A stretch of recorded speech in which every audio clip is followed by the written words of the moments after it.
Ladies and gentlemen, it's Monday, and it's time for Around the Hearth. And now, he's back from changing a diaper. It's Evilsquirrel. Yes, lots and lots and lots of poopy diapers. And I'll tell you that it is not nearly as much fun as doing this show. So thank you so much. I am so happy to be back. It's been about 3 weeks since I've been on the show, and I'm so happy to be with all of my awesome co-hosts and with everyone out there. So with that, welcome to episode 67. 67! Of Around the Hearth, a Hearthstone podcast brought to you by a bunch of guys who are curious about how a psych melon tastes.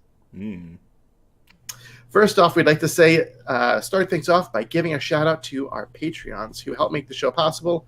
So thank you, Louise, Beardy Man, Kira, Jennifer, Huckman, Honeybee, and Savastio, who I want to give a special shout out to because I haven't got a chance to thank you personally on the show for joining the Patreon team. So thank you so much.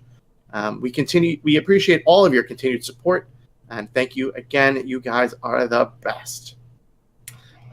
Next, I want to say thank you while I was out to all of the awesome people who stepped up and were co-hosts on the show and kept things running smoothly. Thank you so much. And today we have another special guest with us because Rebobson is off tonight. He is out partying and enjoying his birthday. So with us tonight, we have Bytes. Bytes is a very, very special guest of ours who we've been wanting to have on the show for a while. So Bytes, can you tell us a little bit about yourself, please? Sure. First of all, happy birthday, Rebobson. I'm sorry you're not here. I'm no Rebobson replacement. I apologize. I'll be the budget version tonight. But for those that don't know me, I'm an event host for Hearthstone fireside gatherings and events, and so I've been hosting events for at least 3 years now, and I'm kind of well known for going a little bit crazy with my events, going really big and doing kind of extravagant things. I started off with very small kind of community events, and I've been growing and growing, and I've done I think 8 or 9 playoffs by now, and I've been really fortunate to be involved with some Blizzard events like San Diego Frostside at San Diego Comic-Con, and then like PAX East, and I just hosted my own event that's for charity called the Innkeeper's Quest. So I'm an event host, so I have a little bit of a different perspective, but when I'm not hosting events, I love Hearthstone, I love playing, and I'm very competitive also. So hopefully I'll have something to add to the show as well. Well, I'm sure you definitely will, because just like Adam, who is a big event host, people like you bring so much to the community and so much to the game, so thank you so much for that. We'll be conducting a very special interview with Bytes near the end of the program, where we'll get to show off some of his really cool mad science projects that he's done for the gatherings. We're really excited to see that, so stick around toward the end of the show for that. If you're watching us live on Twitch right now and you have Twitch Prime, please do consider shooting us a Twitch Prime sub. And if you're a subscriber, let's get those ATH emotes up in the chat. And if you don't, listen, a follow is always appreciated. So just click on that heart and follow us just so you know when we go live. Now that all of the introductions are out of the way, let's get into one of my personal favorite segments, which is our Week in Hearthstone. So let's start off with our guest, Bytes. What have you been doing this week in Hearthstone?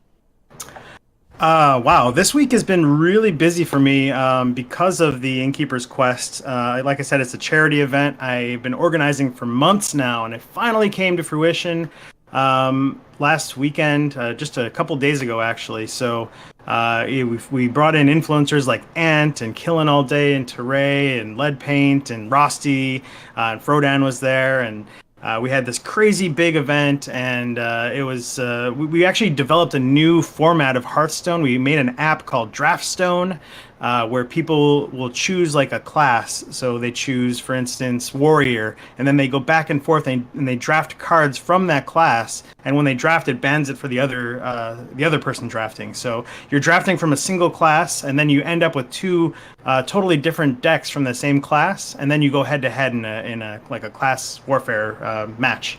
You're always coming up with these cool ideas, man. Thanks. So that'll be live for everyone to play with soon. Again, it's called Draftstone, and we'll be hosting it up online so everyone can try and play with it. But that was mostly my week in Hearthstone. I actually carved out a few days, 2 days last week. Like I had a few hours each day, and I got really lucky, and I went on a win streak, and I went from rank 4 to legend with Secret Nice. Hunter. Awesome. Very nice. Thank you. That's a really fun deck. Oh, super fun, and That's there's a lot of decisions you have to make, which is kind of why I like it. I want to say like Bytes is like a master of that deck by now. So I do have a question going back real quick about the Draftstone thing, which sounds really, really cool. When you say it's going to be available for people, is that going to be like a website, like a special website, or are you talking like in-game client kind of stuff? Oh gosh, no! I wish it was in-game client, but no, it's just a website. Actually, it's an app, so you can download it. It'll be downloadable for mobile devices, and you can go to a link on a website to check it out. I'll be posting about that. We played with it live online, but we literally finished it the morning of the event.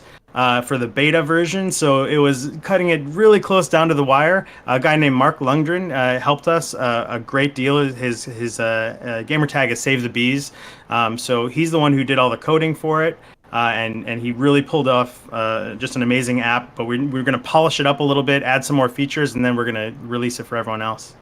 Well, that sounds awesome. I'm actually really excited to hear that because I've been known to have like a couple like little fireside gatherings at my house where I just invite a bunch of friends and we kind of like come up with like a theme for like what we're gonna do. And this sounds like a really fun idea for a theme that we could do. So I'm really excited to hear about that. Yeah, our pro players had a great time with it, so I hope you do too. Yeah, absolutely, absolutely. So Adam, how was your week this week? All right, well, back on Hearthstone ladder, I've decided that I'm just gonna play a rogue the rest of the way through the month because I do love rogue. So odd rogue it was because I just want to kill every control deck and combo deck I can for the most part. And I got some mild success. I hit rank, I hit the rank checkpoint. I was at 14. I got to 10 in like the one day that I played. Other than that, I've been working on a side event idea for the it's a pretty basic one for the New York City Boomsday pre-release party that I'm going to be attending. Securing a really cool prize for it also. Other than that, my weekend was full of non-Hearthstone related things as I was at the Overwatch League Grand Finals in Brooklyn, which was a lot of fun. But I'll be back on focus on Hearthstone this week as the pre-release party's coming. So I'm really pumped for it. I hope if you can make it out to the New York City one that you say hey to me. We can have we can jam some games and talk and chat it up. Awesome. Well, we'll definitely have more of that to come, and we'll be talking definitely a lot more about that in the next segment of the week. So, well, you've been away for a little while, Squirrel. So I'm sure you've got a lot of weeks in Hearthstone to talk about. Yeah. So let me tell you all about my month in Hearthstone, and I'll keep it brief because I'm sure everyone out there really wants to hear me ramble on about what I've done. And it doesn't involve much Kingsbane Rogue, amazingly. So even with the last week's card of the week, I did that though. So one of the last things that I was working on when I was on the show last was getting Shaman to 500 wins. I was playing lots of even Shaman, and I did make Shaman to 500. I did get that Golden Shaman with a combination of even Shaman and Shutterwalk Shaman because in our Discord at MTG Squirrel is like the Shutterwalk King. And all of his different Shutterwalk variations are very inspiring to play, and so and they're quite fun as well. If you haven't played Banana's Shutterwalk, then you really haven't played Hearthstone. So now all that's left is Priest. This is my last class to get Golden, and I just hit 400 wins out of 500. So I'm getting there, and it is tedious because I don't like Priest. Me neither. But oh, come on. Priest was actually my first golden class, and it's like got almost twice the wins as all my other classes. Do you remember what the deck you used the most was, or no? It was back like when Amaz was like streaming Priest, when Priest was bad, and I was a big Amaz fan, and so it was just like control Priest with like Circle of Healings and Pyromancers, and it was one of those decks that's technically not good, but I played it anyway, and I did pretty well with it. Yeah, I hate playing against those decks. I just Priest is a very love-hate class. I don't think there's much middle ground for like it's okay. I'll play some games with Priest. Love it. Yeah, it's a very polarizing experience. Yes. So that's where I left off on my grind to all the golden classes. So I'm getting there. I did wind up hitting. So I did also talk about how Wild was going to be my focus for this month, because how even Shaman was just so much stronger in Wild. So I did hit Legend very early in the month in Wild, and I did peak at around rank 70, and I stayed there for a little bit. I used even Shaman and Big Priest to get there. Once I hit my 500 wins with Shaman, I switched over to Big Priest because I needed Priest wins, and it's a pretty good deck. But it turns out that once you get to Legend, everyone and the Legend ladder is countering Big Priest. So you're playing lots of odd rogues. You're playing Kingsbane rogues. People will play like a mirror match with you of like Big Priest, and then they'll counter queue you with Kingsbane rogue. Like, so it's pretty intelligent what they're doing out there. But yeah, no, it's a very big target. So I did fall quite down the Wild Legend ladder. But you're in. But I'm in there. So I switched over to Standard just to try some different things. And since I'm working on my Priest, so I found out that Kibler had a pretty cool Quest Priest list, which actually is surprisingly really good and a lot of fun to play in Standard. So I've been playing a bunch of that. I also was playing a bunch of Murloc Priest because it is so fun to say, I just beat this guy with Murloc Priest, because no one expects it. And then there's some really sneaky stuff about that deck. You know, you have all the aggro elements, but then you've got your Shadow Visions and your Mind Blasts. And you can have like 15 or even 20, direct damage in your hand. And they're just not expecting it. You know, they're like, oh, I wiped his board. He's clear. There's no way he's coming back. And then he gets 4, Shadow Blast to the face and he's dead. So, yeah, it's pretty fun. And then the person has to sit there and think to themselves, man, I was just playing Taunt Druid and I just lost to a Murloc Priest. So, yeah, that's pretty fun. I also played a little bit of Beardy Man's OTK Priest, but that deck had its moment during the Q block era, because Q block didn't go past 30 health. So you could legitimately one turn kill him. But now the ladder is just so full of druids that it's just it's very, very difficult deck to have consistency with. So unfortunately that deck isn't working so good for me. I'm sure it's still good in Wild, so I'll have to give it another shot there. So that's been my month or so in Hearthstone. It's been a lot of fun. I'm glad I hit Legend again. It had been a little while, and now I'm kind of in a place where now I'm just going to play Priest for the next week or so until the new expansion launches. Try to get closer to that 500, and then of course the beginning of the new expansion is fun time. So looking forward to that.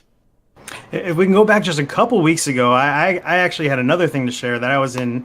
HTT Oakland I got to compete in, which nice. was my first kind of live open tournament experience. So that was, if anyone has a chance to actually go and do that, I would super recommend it. And I did pretty well. I went 6-3 overall in the Swiss rounds, and I got to beat Spellhunter in the lineup.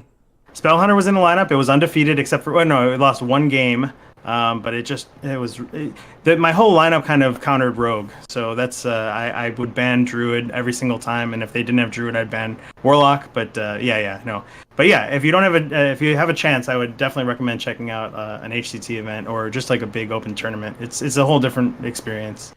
Yeah, awesome. I've been wanting to do that for a long time. I haven't gotten to one of these bigger events. I know that fatigue would be really hard. How did you handle the fatigue of playing so many games?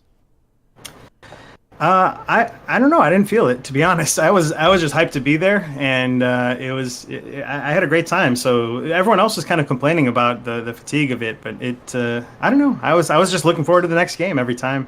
Well, correct me if I'm wrong. You've done like the rat race a couple times before, haven't you? Oh yeah, I have. Yeah, I did a 24-hour fireside gathering where I hosted an event every single hour during the rat race for 24 hours straight. So I guess I have a little bit of stamina. Woo. Yeah. Yeah. No, that sounds very tiring just listening to that. Yeah. But awesome. It sounds like we all had some good weeks in Hearthstone. So let us move over into some news. Well, in case you haven't heard, there's a new expansion on the horizon. Yes, that's right. Boomsday is upon us. We've had lots of cards revealed so far, and they've been, coming in a couple of each day. We got word that the final reveal stream is set for Wednesday, August 1st at 10 a.m. Pacific time. That will feature game designer Mike Denias and our favorite, Day 9. Yay! So if you're looking for a really fun stream where you get to see a lot of new cards with fun decks that they build and all sorts of hilarity that Day 9 will do, make sure you check that out. It will be on Twitch at the official Play Hearthstone Twitch, and I really highly expect it to be an amazing event. Typically, after these streams are over, within the next hour or two, on the Facebook Hearthstone webpage, we'll get the final card dump. So every day after all of the reveals happen, Hearthstone will post all the different cards. And then these final reveal streams don't always have all the cards, as we at Around the Hearth have found. And sometimes some really, really relevant cards, like things like Bone Mare and cards like that, kind of slip through. I think Corridor Creeper slipped through and was just a final dump card. So a lot of really powerful cards wind up in these final dumps and don't get the review time that they deserve. So we will be trying to make sure we get to each and every one of those. That being said, there's a special announcement that, in case you are not on our social media, we have for you. We realized that doing these, talking about all these new card reveals and doing all that stuff, and then trying to give you a show with all the content that we normally give you, turns out to be a very, very long podcast. Yes. And by the end of it, we are all exhausted. We're trying to just get through cards as fast as possible, and no one wants that. So what we're doing is we are going to have a bonus show. Thanks to all of the people out there, thanks to our Patreons, we're gonna get together this Thursday, August 2nd at 8 p.m. Eastern Standard Time for a special card review special. And all it is going to be card reviews. That's it. Just Adam, myself, and Rebobson will be hitting the cards and just going one by one through the cards, what we think they're going to be, rating them, giving them all the attention that they deserve, and getting some viewer input from anyone on Twitch. So make sure to join us on Twitch at that time. And if you can't join us, the podcast will go live late that evening or early the next morning, so you can check it out. But you might say to yourself, why is this final reveal stream happening on Wednesday, August 1st, when the expansion doesn't come out till the 7th? Don't they usually do that like the day before on Monday? They do. They usually do. But they're not doing it this time because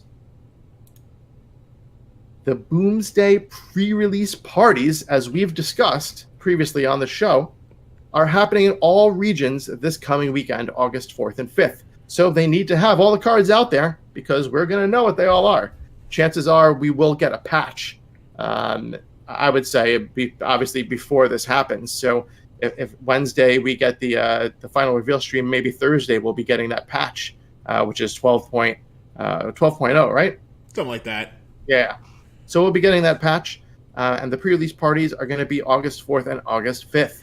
You'll get to try out all the cards all the new cards, and open all of your pre-purchase packs before the sets go live, which is awesome because then you don't have to deal with all that lag and trying to buy cards and you're just sitting there waiting at the purchasing screen. That's annoying. We all know that. It's the little things, And then there's going to be you can participate in lots of fun events using the Boomsday project and the cards. So to find the closest pre-release party near you, head over to firesidegatherings.com. But the best part about us talking about this is that 2 of the people on today's show will be at the events, and one of them is not me. Our very own Adam will be appearing at the pre-release party in New York City. And our special guest, Bytes, he will be hosting the pre-release party at the Esports Arena in Santa Ana, California. So, Bytes, can you tell us a little bit about your event? Yeah, sure. I mean, honestly, this event doesn't need much hype. It's a pre-release event. Everyone's going to be super hyped already just to open their packs and to play with the new cards. So I'm going to kind of take a step out of the way. I'm not going to bring any kind of cool, weird games that I always make that are side events that are You're crazy. going small? Yeah, I'm going to go small for this one and just set up a lot of space. We're going to do some quick, if people do want to be competitive, we're going to have these little quick Proving Ground tournaments where there's just little 8-man signups and they can play in a tournament, build a deck, and play against each other. We are going to have a station on stage where we're going to be streaming. So I imagine since we're in Santa Ana, we usually get a pretty good turnout of kind of well-known people from the streaming community or sometimes from Blizzard. I want to see if we can maybe get those guys on stage and partner them up in like 2v2 matches and just have them talk about the cards while they're playing the game, or just people from the crowd. I just want to put them on stage and let them talk about the decks that they're building and the cards and how excited they are. So it's just going to be a fun time. It's a free event and it's open to the public, and we're expecting a ton of people. Yeah.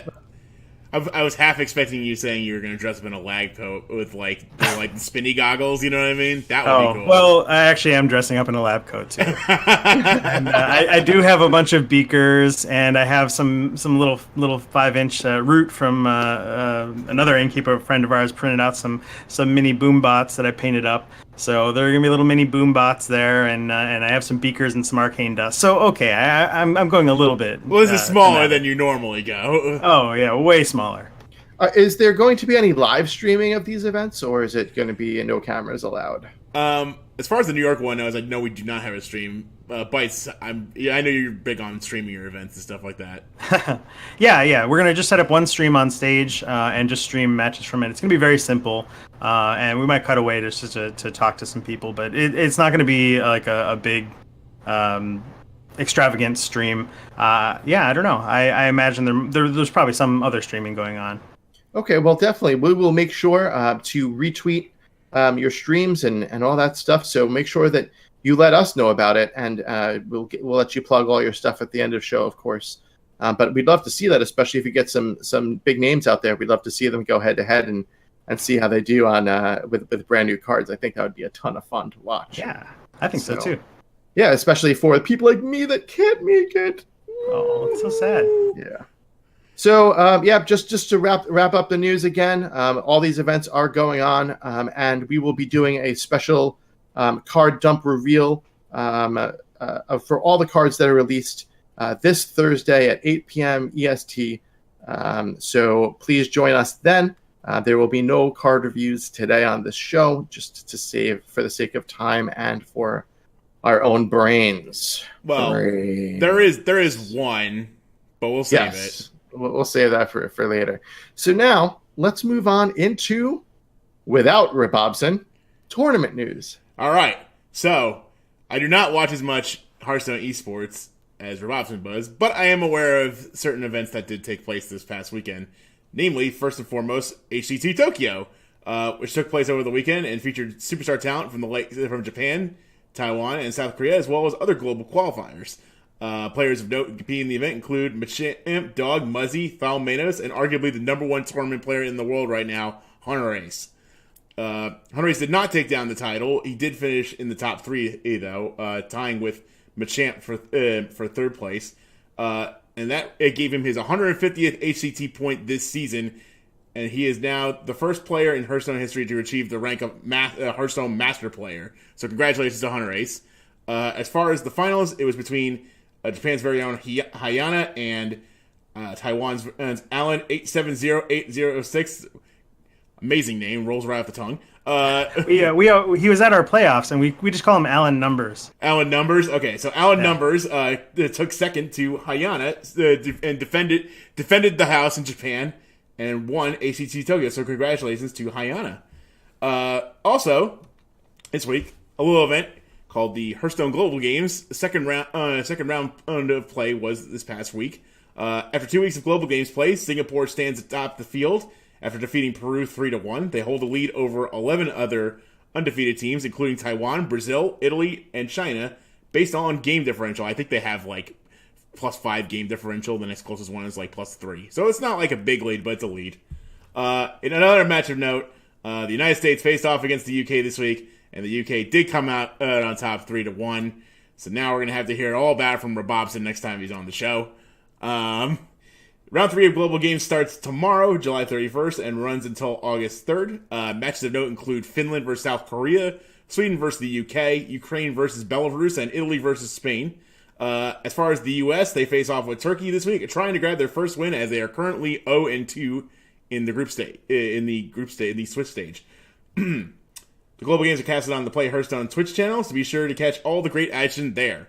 Lastly, Tick TV is C-Story Cup. It took place this past weekend and features a who's who of Hearthstone pros, including, but not limited to, Fino, Pavel, Kalento, Sidonia, Nyria, Orange, Stan Stifka, Tice, Orange, and RDU, just to name a handful. Like if you looked at the players that took part in C-Story, it's like, oh, I know that guy, I know that guy, I know that guy. So basically a who's who of Hearthstone. After 2 group stages of play, the top 8 players remaining were Stan Sifka, Board Control, Orange, Gara, Cassie, Impact, Malador, and Kalento, making a triumphant return to tournament play. In the finals, Board Control defeated Cassie 4-2 to take home first place, and Kalento and Orange rounded out the top 4, tying for third. That is all, and that was your Hearthstone Esports tournament / tournament news for this week. Speaking of competition, there was a little competition between 2 giant elemental lords in this week's Tavern Brawl, which Squirrel is going to tell us all about. Yes. So, and I feel really bad for the last second. We missed our bumper, so I'm going to do it now. Esports. Delayed. Thank you. Delayed.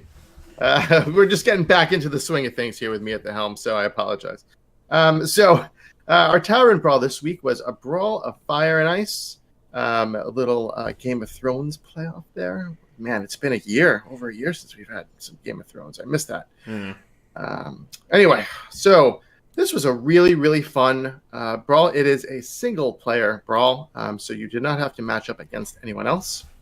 And the way that this week's Brawl worked was that you started out against Ragnaros the Fire Lord, who had 60 health, and a 2-mana hero power that was called Swap Fly.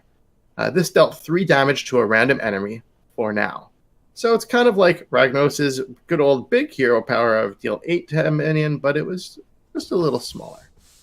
When Ragnaros has 50 health, Ahun the Frost Lord takes over the game. He also starts at 60 health and has a completely different deck and a completely different hero power. His hero power is Freezing Touch, which deals 1 damage, and if it kills a minion, it summons a Frost Elemental. That sound familiar? Ragnaros will come back into the game once Ahun has 50 health, no matter what part of the turn it is. So there was a lot of strategy about how much damage you wanted to do to him, and all sorts of things that you had to consider with what you wanted to leave on the board, etc. When Ragnaros comes back into the game, you're immediately given the card to celebrate the Fire Festival, which gives your minions +2/+2 for 2 mana. He also changes his hero power to Die Insect, which you all know that one. It does 8 damage to a random enemy. Ahun then pops out when Ragnaros hits 25 health. His hero power does not change. Once Ahun freezes the entire board, you get a 2-mana card called Frostbite, and it's a spell that once played will destroy all enemy minions. Ahun will stay out until you fully relieve him of all his health, and then you finally have your chance to finish off Ragnaros and earn your pack. This was a brand new Brawl that was exclusive to the Midsummer Fire Festival, and I loved it. I didn't know what to expect, going in blind, of course. You don't get the whole read down. But I knew that there would be some switching between characters. And so I didn't know what kind of deck. I wasn't going to build anything special. So I played Recruit Hunter. And I just, plopped my Recruit Hunter deck into my Brawl deck. And it was a lot of fun, especially because they take things out and things come back, which is the best part about Recruit Hunter. I had a lot of fun. the part where you get the +2/+2 to all your minions was just basically game over for me. I just completely wrecked them, and it was just fun. I had a bunch of fun. Once I got my pack already, it was a one and done for that. But that didn't stop me. I really wanted to try it again with a couple of different classes. So I tried some aggro. I tried, some even shaman. I tried playing big spell mage just to see how that would work. And I had just a ton of fun playing this. I give this one a 5 out of 5, considering that I know that it's just going to be a yearly type thing. And so, for a once a year, thematically with the Midsummer Fire Festival, I thought it fit perfect, and I loved it. So, Bytes, did you get a chance to play this one? Yeah, I played it a couple times. I ended up making an old Aviana Kun Druid deck because I had a Druid quest. I'm not a big fan of playing Druid actually most of the time, but I miss that deck. So yeah, I played Aviana Kun Druid. I ended up swarming the board, and just like you, when I had the +2/+2, it was pretty much done. Really easy game to finish after that. But I did lose the first game while I was trying to learn the rules and how it worked. But yeah, fun brawl for sure. So and it's nice to see a solo brawl. Although my coworker and I have like an ongoing tournament every Wednesday. We get together and we play the Tavern Brawl, and so this one was a little bit of a letdown because we couldn't play each other. Yeah, that's true. And now I haven't been to an event in a little bit. Was there any sort of tavern Midsummer Fire Festival brawl that was happening at the same time? Not really, no. The Fireside Brawl right now is actually it's one with pre-made decks from Witchwood. So they're actually like kind of old Witchwood decks, I believe. And so it's kind of like a farewell, I think, to Witchwood, and then they're going to move on to Boomsday. Yeah. Cool. Well, we usually give a scale of 1 to 5. 5 being you loved it, 3 being like it's like a one and done kind of tavern brawl, and 1 is I'd rather play Idols of Azeroth. So ShiftCon did get a 0, by the way. No, yeah. I like ShiftCon. The Easter one, that was the worst one for me. The Easter one got a -2. Okay, good. So yeah. What would you give this on the scale of 1 to 5? It was fun, and it's thematic. I'd say at least a 4 out of 5. Awesome. Adam, what's your thoughts? All right. Well, a lot like Bytes, I didn't understand how to play the brawl at first, so I did lose it a bit. But I figured it out, and then I'm like, wait a minute, J Druid would be really, really good for this brawl. So I just jammed J Druid, and I no problem. Like the Celebrate Fire Festival, it pretty much ends the game. Like your druids, you just hit critical mass, and you can't really do anything about your golems. And I did play it again. I actually used a Dude Paladin deck, and it worked out pretty well. Cause wouldn't it be great if like they had Ragnaros saying like he's making a larger man? Yeah, that would be great. Making a larger man. Oh, well, Bytes could do that. Bytes is VR. I can only do the innkeeper. Oh yeah, it's a good one. It's a great innkeeper, by the way. As far as scale of fun, I'd say 4.5 out of 5. I enjoyed this one a lot, and I did play it again, so it was definitely worth my time. Awesome. Thank you so much for all of that. And yes, we did like it. So if you haven't had a chance to play the Tavern Brawl, well, it's too late.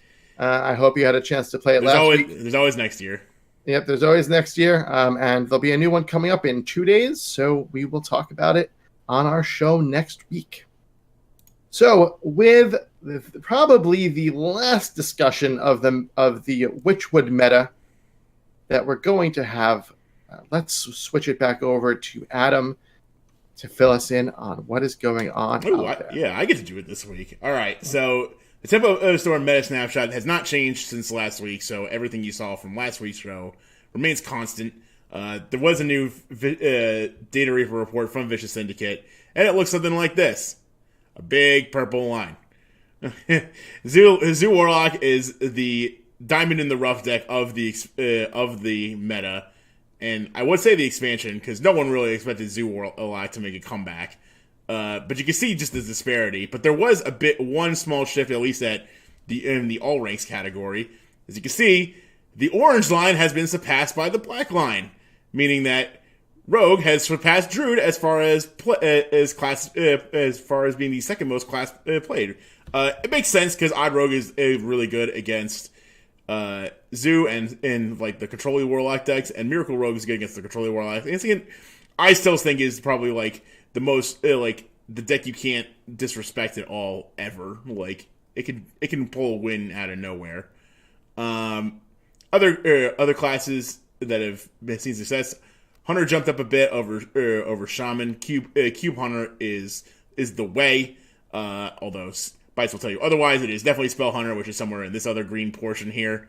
Shutterwalk Shaman, of course, the combo deck of choice, seeing a lot of play, representing 9% of the total Shaman decks played. 9% of total decks played. Rounding out, Mage represented mostly by Big Spell Mage. Paladin with Odd Paladin, it's pretty much only deck right now. And then Priest and Warrior are kind of like holding up the rear, but that doesn't mean they don't have bad decks, per se. So this was definitely it started out as a very Druid-focused meta, and now we're kind of coming down to it's turning into a Warlock-focused meta, Warlock and Rogue Druid-focused meta, so like three classes are kind of like holding the majority of the shares of decks played. So that is for all ranks. At ranks 1 to 4, it changes very slightly. Well, not really, actually. Zoo Warlock has twice as much play as the next closest class of Rogue, with Zoo Warlock representing 26% of the field, and Rogue representing approximately 13%, which is absolutely ridiculous. But I can understand why. Just to give you an example, if you can't see, if you're listening to the show right now, this Zoo Warlock purple bar is bigger than all the other bars by itself. So Zoo Warlock making up 14.23% of all of decks played at ranks 1 through 4, completely eclipses all these other decks. And then at the legend rank, we see a little bit of a shift. Druid takes his place back, with Malygos Druid actually being the deck of choice. Zoo Warlock getting played a little bit less, but still Warlock representing most of the field. But this, as far as the order from Legend is Warlock is the most played, followed by Druid, Rogue, Shaman, Hunter, Mage, Paladin, Priest, Warrior. The most played deck being Zoo Warlock and Shutterwalk. Actually, Shutterwalk Shaman is the most played deck at 13%, edging out Zoo Warlock at around approximately 10%. How much is this going to change in the new set releases? I mean, we have some predictions. We're going to talk about it Thursday. I feel like Shaman will shift up, and I'll explain why on Thursday's show. Druid will definitely hold rank. I think Rogue will hold rank. There's a lot of questions to be answered in the next expansion, but as of right now, this is your meta up until next Tuesday, when we're going to see all these crazy new decks coming out of the woodwork, and see the fruits of the Boomsday project. So stay tuned for that. We'll make sure on the episode after next, we'll give you as much information as we can as what the meta looks like. Well, let me tell you something for the people out there listening. There's a lot of Zoo Warlock out there, and you know what's really good against Zoo Warlock? Quest Priest. Yes, although labeled as the worst, the lowest power deck on Tempo Storm, that deck is actually good against Zoo Warlock. It is, and as someone who's been playing a lot of it, and I've seen Kibler play a bunch of it, and I've been playing a way more Quest Priest than I want to play. Trust me. When I get a Warlock against me, and the first thing I say is, I'm screwed if it's Control, and if it's Zoo, great. And most people aren't saying that, but like, you have so many different clears or different things that you can do that like. And then when you get your quest complete and you can get yourself to 40 with an 8/8 taunt, and then you have Zola to give yourself another one of those, they're not getting through all your stuff. And your quest isn't too hard to complete, to be honest. Like, you can hold them off pretty relatively easy. You have plenty of life heal. if you want a meta breaker for the week and Zoo is your problem, play Quest Priest. You heard it here from Evilsquirrel.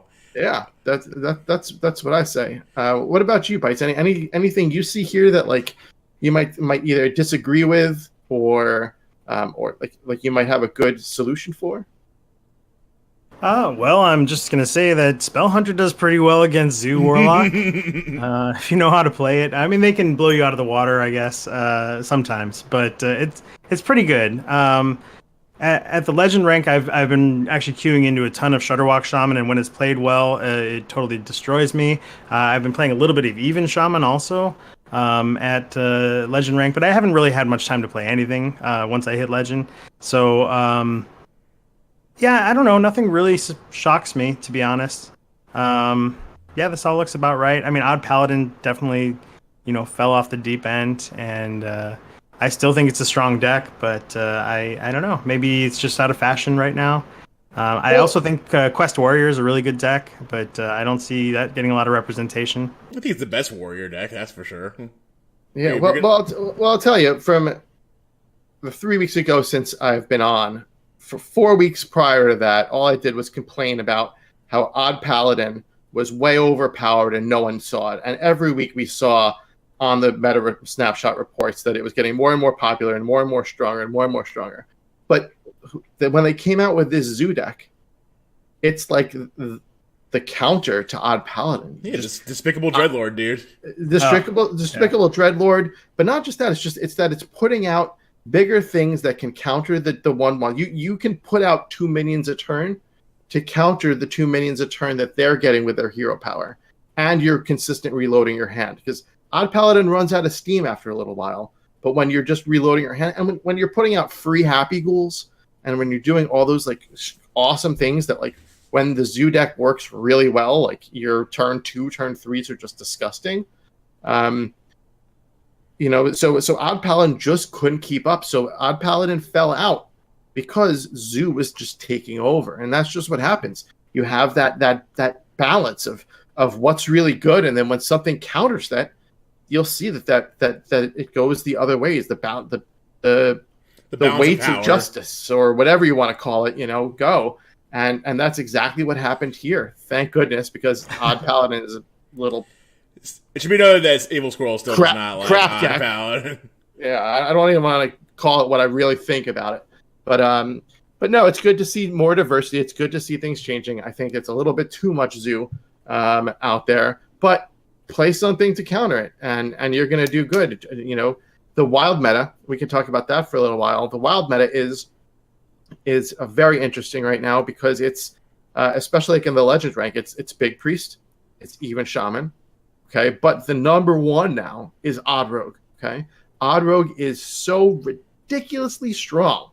Well, it's got to be really fast. It's so ridiculously strong and ridiculously fast that you just can't keep up with it, and it can just keep throwing more stuff out. And it's just so it's the number one deck, I would say, by a long shot in the wild format.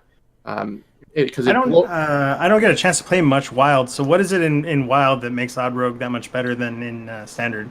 So one of the things in that they do is you have the Buccaneer. That's the 2/1 pirate that gives your weapon +1 when you equip it. So for 2 mana, you're equipping a 3/2 on turn 2. So if you get that out turn 1, you have a 2/1, and you usually have patches, right? Turn 2, you have a 3/2 weapon. So not only are you taking out things that are 2, but taking out things that are 3 makes it even stronger. And having that board control is essential to the deck. So there's just all those little things in the deck. You have in there that just make it stronger. There are just I need to pull up the list now to just see the differences. Mm-hmm. But that's just one of the major differences is that you have little things like that to buff the deck and make it stronger. And it's just ridiculously powerful, and it destroys it. Kingsbane Rogue. There's a lot of it out there. People are playing Kingsbane Rogue to counter control decks, and it works. It is a very, very strong deck. It does kind of take it to Odd Rogue, though.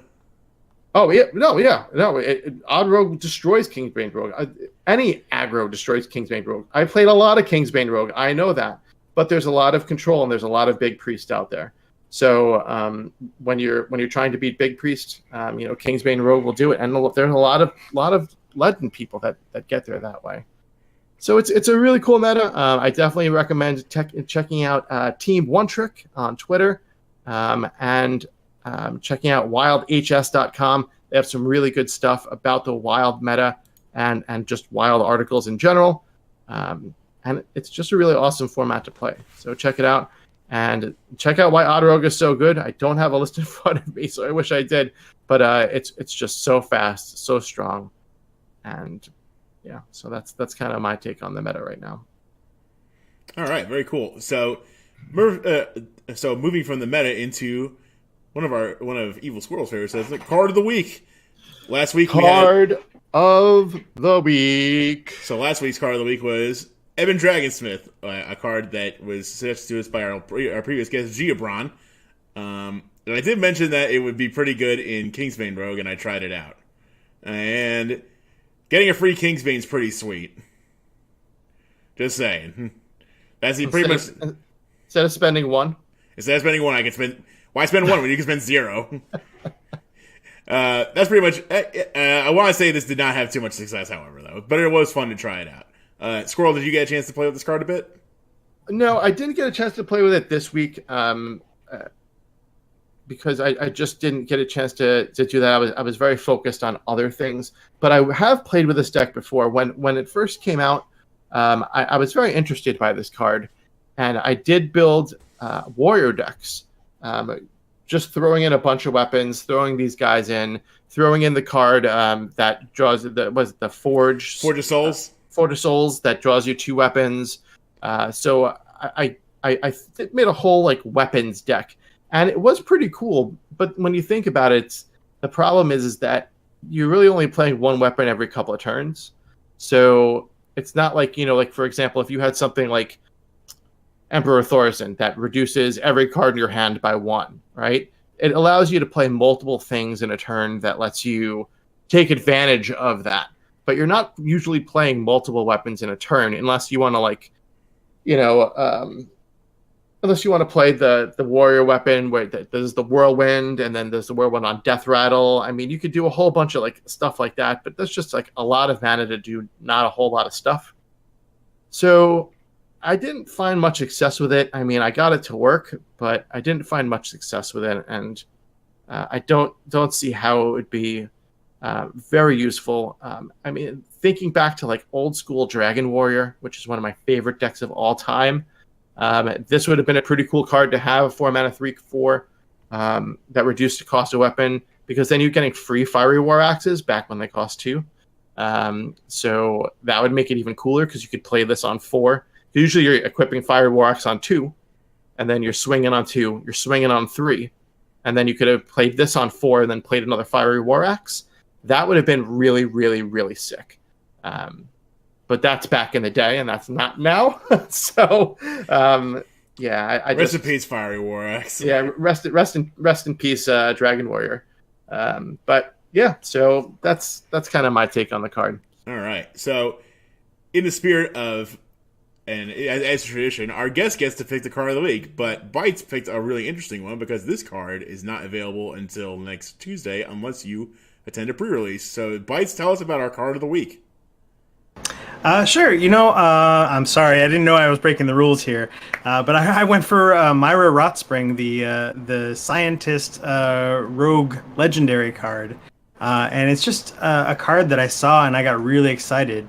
I like kind of every expansion I'll craft at least one card that's kind of a meme or that's kind of a little bit weird or maybe not the best card. I did a golden Confessor Paletress, and then I did a golden what's the Archbishop Benedictus, and I have a golden Sindragosa. So I like to craft and then the last one expansion I did a golden Toki. But I'm definitely going to craft a golden Myra Rotspring, and I think she's good enough to see play. And I don't know. I really like the fact that you're discovering a Death Rattle minion and you gain the Death Rattle because it gives you a lot of choices to make. For those listening at home, can you just give us a rundown as far as mana cost, stats, and text real quick? Yeah, of course. It's a 5 mana or 2, which is a terrible stat line, and it has a battle cry: discover a death rattle minion, also gain its death rattle. So you get to discover a card, but then you also get the death rattle immediately. So it's almost like it's almost like getting the death rattle twice. And it is a legendary rogue card specifically. Yes, specifically legendary rogue card. And I was looking at just some possible synergies with Myra Rotspring. There's a new there's a lot of new death rattle-y rogue cards that have been revealed. One of them is called Blight Nozzle Crawler, and it is a rare 4 mana 2/4, and its death rattle summons a 1/1 ooze that has poisonous and rush. So I thought that already is a pretty good combination if you can get a 1/1 ooze with poisonous and rush off of Myra Rotspring. But some of the other big benefit cards I'm thinking about are like Arthas. I would love to get Arthas's death rattle multiple times. Cairn, Bone Drake, but Bone Drake I guess is the same as what is the egg? Swamp Dragon egg. Yeah. So you have a couple of opportunities to get a random dragon to your hand, or you can even go for like a Devilsaur egg. Even a Meat Wagon would be pretty interesting because it would actually be summoning a minion from your deck that has less than 4 attack instead of less than 1 attack. So I don't know, it's just really interesting, and I can't wait to make that decision when the time comes when you summon this minion as far as what death rattle you want to get to trigger. And so I guess in keeping light with the way that also gaining an effect works is that when you choose your card, it will be visible to your opponent so that they know what that death rattle is. Yeah, and I guess that's kind of it makes it a little bit not as good, I guess, but at the same time, you can play some mind games. It would be cool, like the Druid card. I can't think of the name of it. That had the choose one death rattle, and it's a secret to your opponent. Oh, that's right. It looked like Fate Spinner, but I don't think that's what it's called. Oh, I think it was. I think that's right. I think Fate Spinner. But I think this card would be way more powerful and way more cool if you discovered a death rattle minion, gained its death rattle, and it was a secret to your opponent. Wow, that would be amazing. That would be so cool. Oh well, it should be noted this is also a cantrip, which means this guy actually draws you a card too. So at least you get some value off of this. Yeah, absolutely. Seeing a card that I saw today, which we'll talk about on Thursday, I got a really funny idea for this card. If you pull this card, I'm gonna pick it every time. I don't care. But I'll talk more about that on Thursday when we talk about all the set. Squirrel, just off the top of your head, what would you want to pull off this? What would you want to put on this card? Jeez, I'm trying to think back to the days with the Raptors when Raptor Rogue was really popular. Oh, like Unearthed Raptor, yeah. That would be a good one. Yeah, and what people were doing Nerubian eggs, right? They were put so maybe in Wild, because I have a wild state of mind right now. Shout out to EK Designer. Maybe a cool, kind of thing with raptors and Nerubian eggs and kind of like a breakfast rogue type of thing. I have thought you were going to say South Sea Squid Face, just so you could put this thing in Kingsbane Rogue. Yeah, but that's like Bytes said. There's a lot of different eggs that you could discover that give you things, right? To the South Sea Squid Face, like that's just one card you kind of have to pray for. But especially in Wild, your pool of Death Rattle is so big that I think that, because then again, you can Raptor this and you can gain the Death Rattle of whatever you gained the Death Rattle of. So you can kind of, your deck can be different every time, because when you Myra, when you Myra, you're getting a Death Rattle randomly, and then you can Raptor on top of that, and so you're getting the same Death Rattle, Myra plus the card you discover plus 2 Raptors, so you can get it up to 4 times. That's a lot. So that could be very, very interesting. So all right, I think that's the way that I would play it. Yeah, well, again, and don't forget, you'll get a chance. If you're going to a Boomsday pre-release event and you pull this card, you'll get a chance to check it out. If not, there's always Tuesday. You can, we'd love to hear what ideas you have for Myra Rot Spring in our Discord. Anyway, very, very, very cool. So, with that, we are going to our part of the show where we're going to talk a little bit more with our special guest, Bytes. And Adam is going to be leading this interview segment. So, Adam, why don't you kick it off with the Bytes interview? Bytes. I almost forgot that we had this segment, and I was like, "Oh wow, this is going so easy. I don't have to talk very much." Well, yeah. Well, now you're on the spot. So, so Bytes, you are looked at as long as I've been an innkeeper, and as far as I know, ever since Summit, and when I first met you, it seems like you are the pantheon of innkeepers that are looked up to the most. But how did you get started in innkeeping? I mean, I have a background in gaming, like everyone, like a lot of people. Like I started gaming at an early age, and I was definitely into Magic the Gathering when it first came out, and I played from about like 96 to like 2001, maybe right around that period. And then I did get super into World of Warcraft. It wasn't my first MMO, but it was one I got probably the most into. So it was just an easy sell. It was a slam dunk for Blizzard for me. When Hearthstone came out, I was like, you just take my money. I don't want it anymore. I just take it all.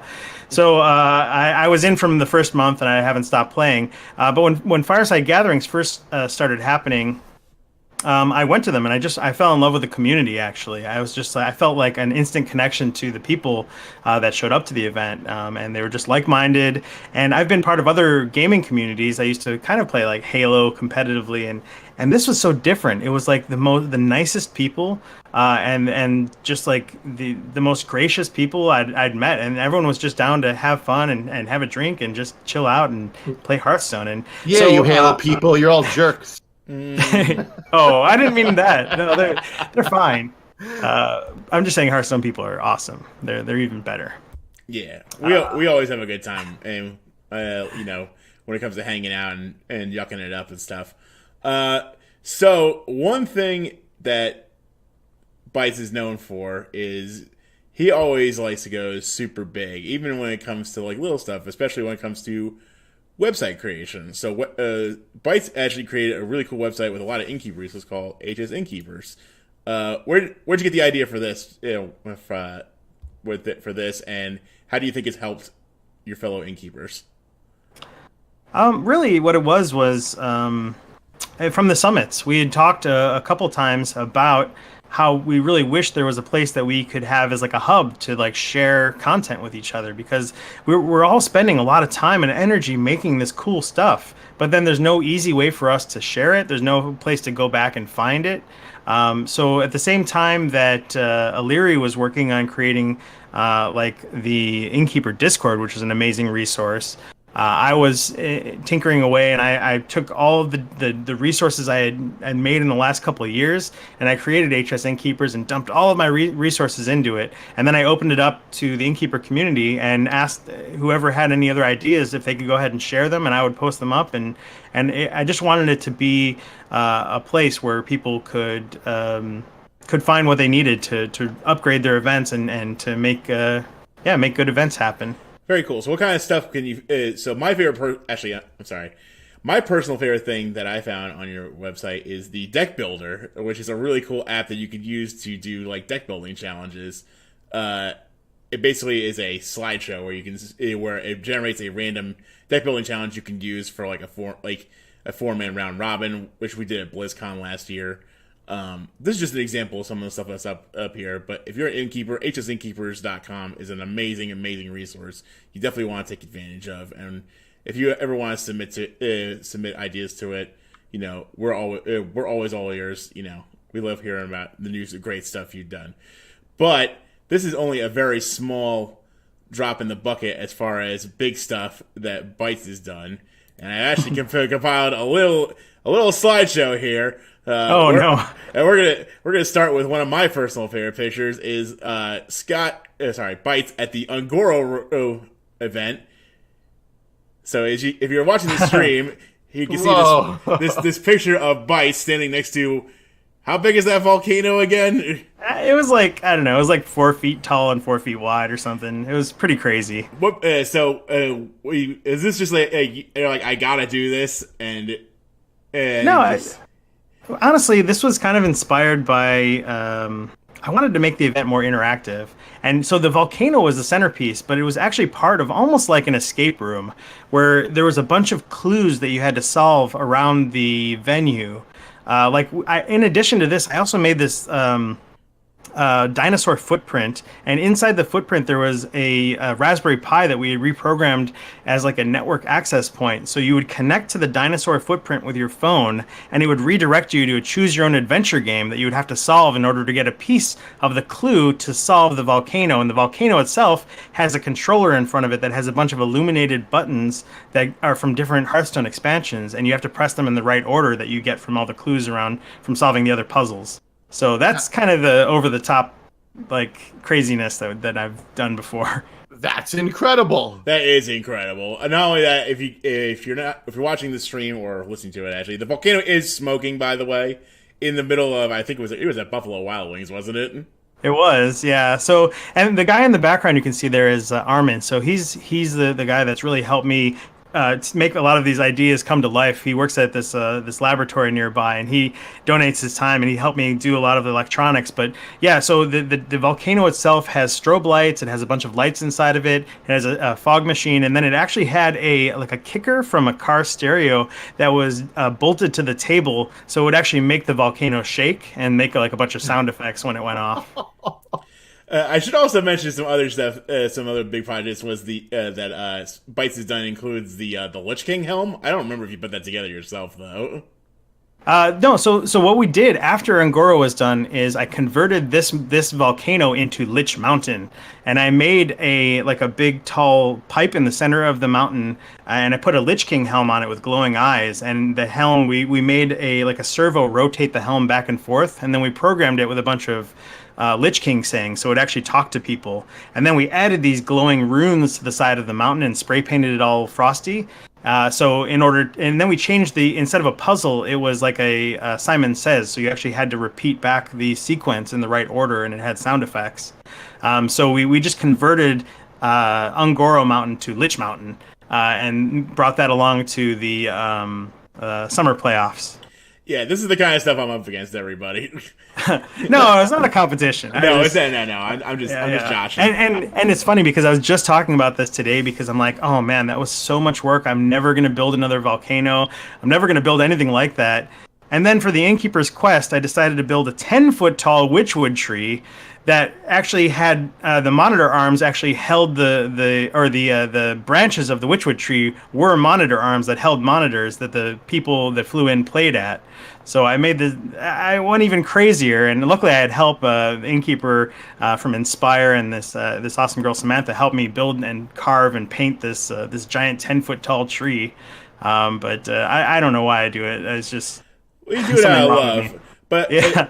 But there are all this other small stuff you do, and these add a lot of robustness and flavor and fun to your gatherings. So something like the parchments that you do with the quest logs.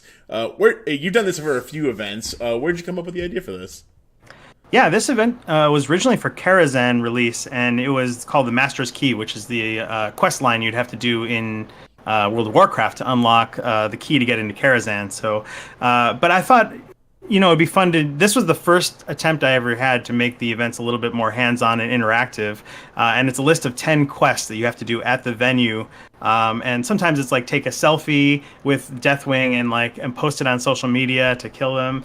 We had these little mini crab races where we had a racetrack, and you had little wind-up toy crabs, and it was like an escort quest where you had to escort this crab along the track, and there was just a bunch of fun things. Introduce yourself to other people and play a game against them, or choose someone off of our wall of champions, and that'll be your champion. So right. It's just a way to kind of pull people into the event more, get them talking to each other, and then at the end of it, if you complete the quest log, you get a cool prize. Very cool. So this is actually something you've done for a few gatherings. You've done it for. So this is on the stream you can see a closer look up at the Master's Key Karazhan quest log. There was also you did one for Gadazan where it was like a newspaper, similar format. That was one of my favorite. I love that. Yeah, I did like that a lot actually. And these are all like you do these all by hand in your little the lab. Yeah, I love Photoshop. So I that's the funnest part of event planning for me is kind of tinkering with this kind of stuff. Yeah, and then also there was one for again go back to the Ungoro quest. So if you're watching the stream, you can see all the quests you could do in Ungoro for the Ungoro party. This was one actually that was pretty cool for Kobolds and Catacombs. Playing on the theme of Dungeons and Dragons and fantasy. Bytes created a pseudo RPG using Hearthstone. Yeah, basically, I grew up playing Dungeons and Dragons, and the theme of this expansion was very inspiring to me. So I definitely delved deep into it, and I created my own role playing game where people would come to a fireside gathering. They would make a character on a character sheet. They would choose their class, and they would choose their race, and they would start at level 1, and they all started with pauper decks. And then as you leveled up by playing these thematic quests and missions. You would unlock the use of certain cards through skills that you would get. So if you were like a chicken farmer or whatever, you'd have to put angry chickens in your deck, but that unlocked the use of a legendary of your choice. So there's just a bunch of skills and feats and stuff that you can unlock over time. So we actually ran a couple of these adventures, and the stories, instead of rolling a d20, we had players play each other. And that's how you would solve the encounters and gain experience points. So, for instance, you would pair up with someone in one part of the adventure, like an ooze would jump off the wall and attach to your friend's face, and you had to hit them in the face as hard as you could to get the ooze to hop off them. And so, to simulate that, we had them create a deck. They would partner up, and one person would try to kill the other person as quick as possible, with the other person helping them. So you had to kill your friend by turn 3 in order to get the ooze off of your face. So that's kind of how you would succeed at that quest. And if you could do it by turn 2, you would get bonus experience points. For those of you who are interested in playing this is available on hsinnkeepers.com. So I definitely recommend giving it a try, especially if you have a regular play group. I only showed the cover here on the stream. It is a 7-page little PDF you can easily download, so I would definitely recommend giving it a try. Additionally, your most recent adventure into the Witchwood saw you dressing up as the character you are most known for, as the innkeeper. So tell us about your Witchwood event a little bit. Yeah, so this took the role-playing game and brought it to another level, where this time, instead of having everyone be their own adventurer, we had questing parties of 4 people team up together, and they would go on this quest, where the theme of this quest was the innkeeper got sucked by Hagatha into the Witchwood, and then the adventuring groups had to chase after him. And for this one, I actually invited people to come up on stage and read parts. So I actually had like an animated presentation that went along with this event, and I had music, and I would talk. It was like a stage show almost. And for this, I dressed up as the innkeeper, and I ran the event as the innkeeper. But it definitely it had a much bigger scope to it than even the previous adventure. But it was a fun time. Yeah, I definitely read a lot about that one. It did seem like a heck of a lot of fun. Additionally, Bytes is very, very, is very in tune with his patrons, and he actually, they're all represented at some of his gatherings. Tell him how you do that. Yeah, I hosted a bunch of, and actually I kind of, when I lived in Arizona, I grouped up with a bunch of other taverns, and we hosted a bunch of Tavern Hero qualifiers. And I wanted to showcase the people that won the Tavern Hero qualifiers. So every time there was a winner, I made a hero portrait for them. And then when they came to this event to compete at for the playoffs, I made this wall of heroes so that everyone could see them, and we blew it up, and it was like 6 feet tall. So you could come and you could pin your star on the champion of your choice. And that's where kind of choose your champion came from initially. Yeah, very cool. I want to say in this little photo, there's one of you there too. Yeah, I was a Tavern Hero, but I couldn't compete because I was running the event. Yeah, that's fair. It's a little sad. So anyway, back to another thing that Bytes is most known for is he is the innkeeper at a lot of Hearthstone's big events. So How did you actually come across this opportunity? I was prepping for the it was like one of the playoffs. I think it was the summer or spring playoffs, and I thought, if there's anyone that's going to cosplay as the innkeeper, it's going to be me because I've been as innkeeper AF, and I'm going to just do this the right way. So I actually hired someone who it was a contact from the show Face Off to make a prosthetic mask for me. And then someone else helped with my help design the outfit like as much as we could, keeping it accurate.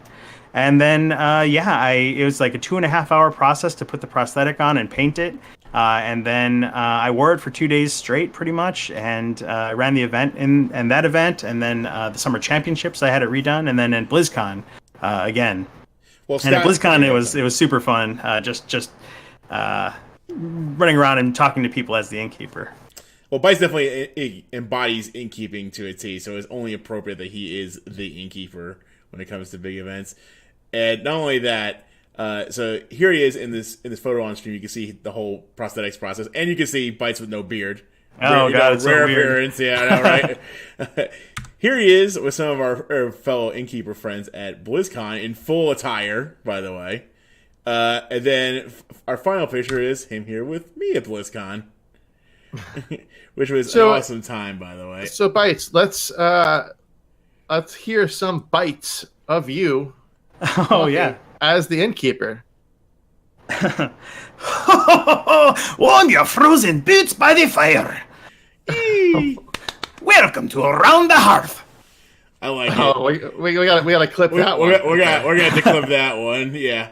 No, but Bytes is a very, very, like, he puts a lot of passion and a lot of love and a lot of care into his innkeeping, and really cares about his community. And it's tough to aspire to be as big as Bytes can go. But Bytes, if you were to give any aspiring innkeeper any piece of advice, what would it be?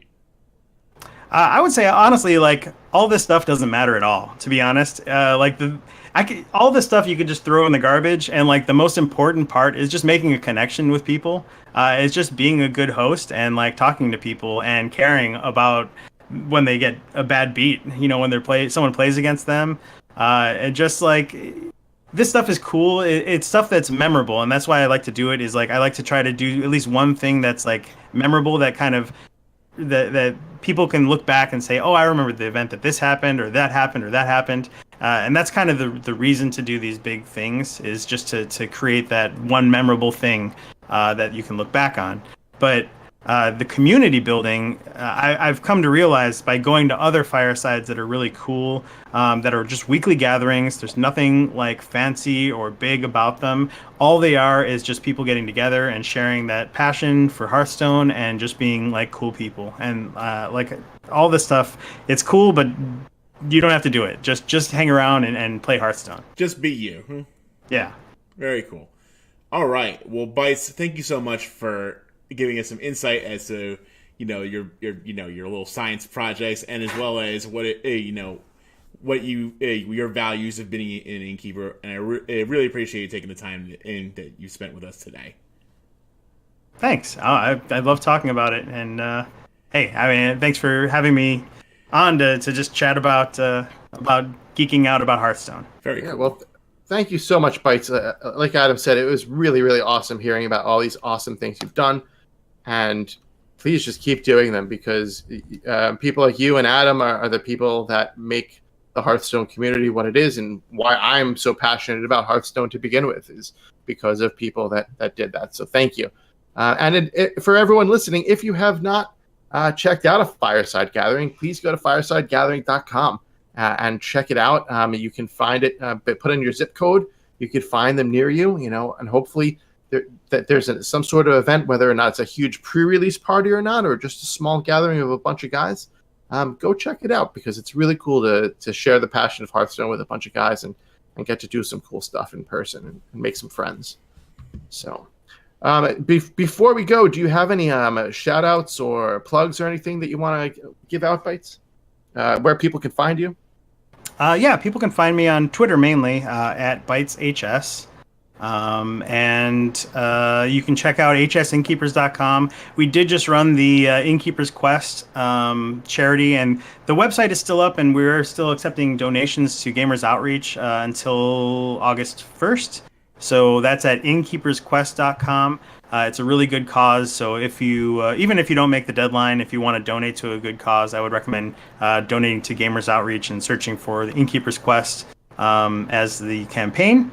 And then I just want to shout out to you guys for having me on, and then to all the innkeepers that are out there that are putting a lot of work and effort into running events. Sometimes it can be kind of thankless work, especially if you are running a lot of events, and sometimes, they don't go the way you want it to go, or you don't have a lot of people show up. A lot of us run these events just because we get joy out of running events, but that's mainly because we like people to have fun, and we get joy out of just being hosts.